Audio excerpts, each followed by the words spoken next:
तहसील गोंडपिपरी जिला चंद्रपुर में राड़ापेट व गनपुर में आदिवासी समाज बांधवों के सम्मेलन का आयोजन किया गया था। अखिल भारतीय आदिवासी विकास परिषद चंद्रपुर तहसील शाखा गोंडपिपरी की ओर से आदिवासी सामाजिक प्रबोधन सम्मेलन तथा नवनिर्वाचित पदाधिकारी का सामाजिक सत्कार कार्यक्रम हाल ही में आदिवासी परिसर ध्वज चौक राड़ापेट में संपन्न हुआ।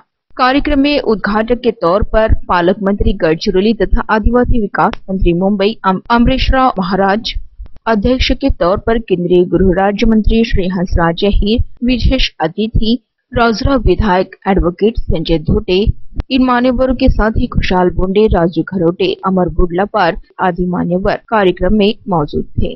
कार्यक्रम में सत्कार मूर्ति जिला परिषद सदस्य कल्पना संदीप अवथरे, जिला परिषद सदस्य वैष्णवी अमर बुडलापार, पंचायत समिति सदस्य कुसुमताई वसंतराव ढुन्ने, पंचायत समिति पोम्भुरना सभापति अलकाताई आतराम, सदस्य पंचायत समिति पोम्भुरना गंगाधर मडावी इनकी उपस्थिति थी।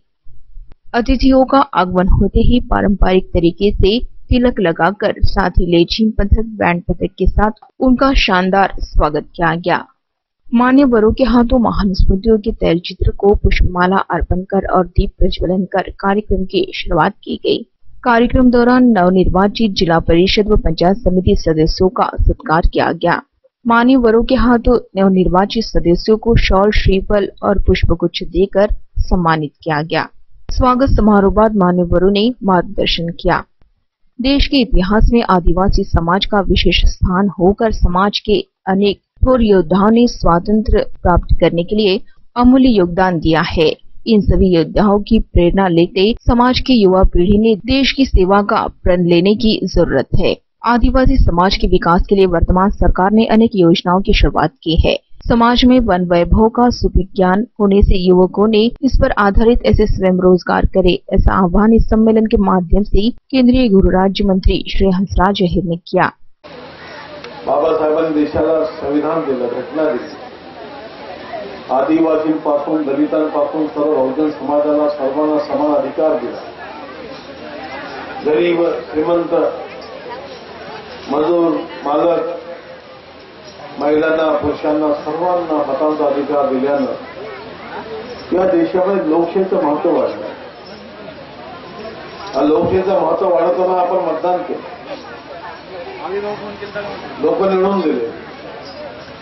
अनेक वर्ष अनेकांनी राज्य केलं, सरसकट अनेक वर्ष म्हणायला हरकत नाही। ज्यांनी राज्य केलं त्यांनी आजही इथं आलो तर पिण्याच्या पाण्याकरता आपल्या भगिनी नाराज दिसल्या। नागरिक किती वर्ष पंचायत समिती, कित्येक वर्ष मुख्यमंत्री त्या लोकांचे बसले। नदी काठचं गाव पाण्याशिवाय अजूनही फडफडत आहे। जेव्हा आदरणीय प्रधानमंत्री पदावर अटल बिहारी वाजपेयी होते त्यांच्या काळामध्ये त्यांनी या देशामधल्या सर्व क्षेत्राचा अभ्यास करण्याचा प्रयत्न केला, अहवाल बनवला आणि त्या काळामध्ये त्यांना दिसलं की या देशातील 3.5 लाख गावांना रस्ते नाही, 2.5 लाख गावांना पिण्याचं पाणी मिळत नाही। 2000 सालची गोष्ट आहे, आज झालेला 15-17 वर्ष होता।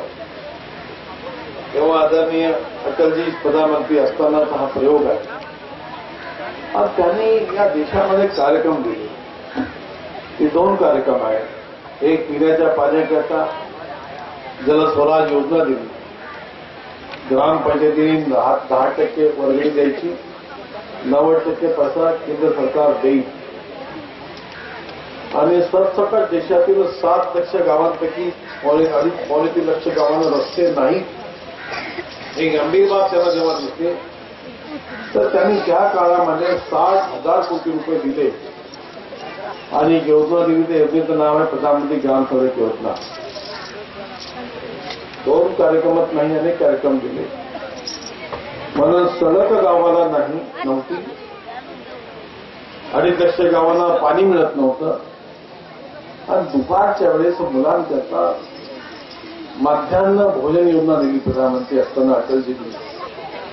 हे 3 कार्यक्रम माझ्या दृष्टीनं फार महत्वाचे सिद्ध होत आहेत।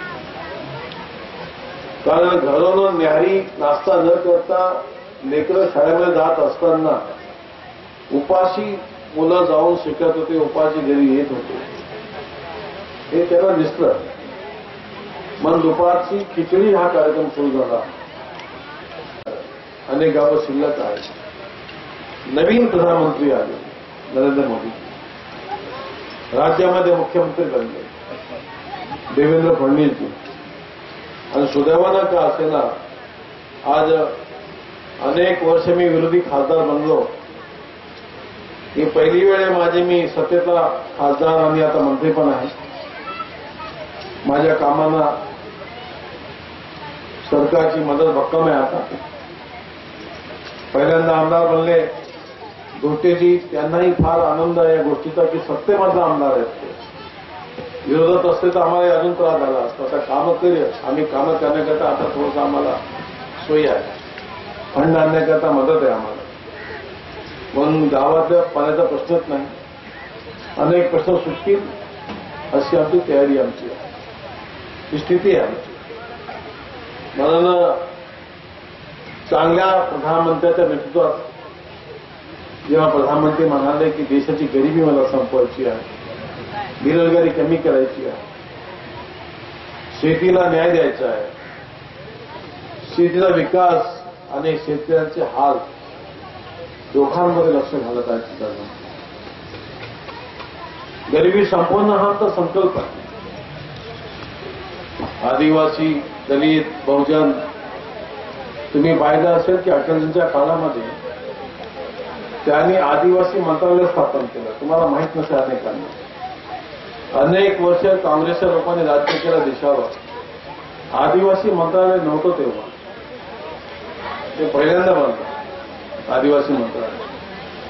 आणि तेव्हापासून आदिवासी विषय केंद्रामध्ये जाऊ लागला, पैसा येऊ लागला विकासाकरता.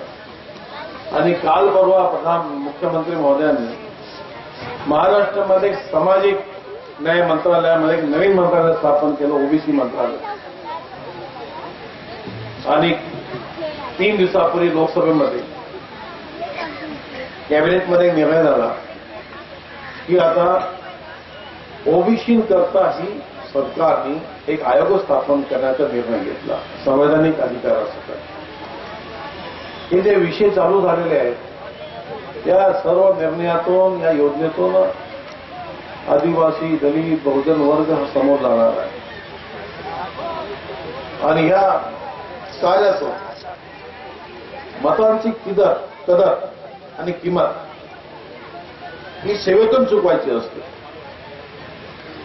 आणि ते सरकारचं आम्ही करतो. अनेक वर्ष शेतकऱ्यांकरता आम्ही संघर्ष नक्कीच केला. जमीन ग्रस्तांकरता, गारपीट ग्रस्त आहेत, पिकावरची अळी आली, रोगराई आली, सिंचन मिळत नाही, पूर आला, वाहून गेल्या पूर्ण. मला आठवतं अजूनही की 2013 मध्ये किती नुकसान झालं आपल्या भागाकडे. 13-14 मध्ये पूर्ण पुरामध्ये पूर्ण तालुका बरबाद झाला. जमिनी पण वाहून गेल्या. पूर्ण पट्टा मी फिरलो. सरकारने काही ना काही मदत करणं सुरू केलं. आता मी आलतो या गावामध्ये, मला आठवलं आता की इथं रोग बिमारी आली होती. एकाच गावात 5-6 लोकांचा मृत्यू झाला. मला आठवलं तेव्हा आम्ही समोर आलो. हा दुर्दैवी आजार होता. अनेक लोक बिचारे विनाकारण गरिबी, औषधं मिळाली नव्हती, वेळेवर डॉक्टर पोहोचले नव्हते, कॅम्प लागल्यानंतर. हे आपलं दुर्दैव आहे. ग्रामीण भागामध्ये ते दुरुस्त झालं पाहिजे याचा प्रयत्न आपण चालू आहे. प्रधानमंत्री महोदयांनी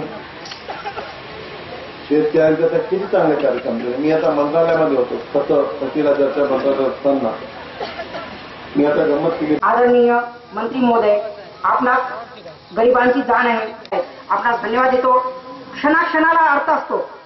कर्मधारा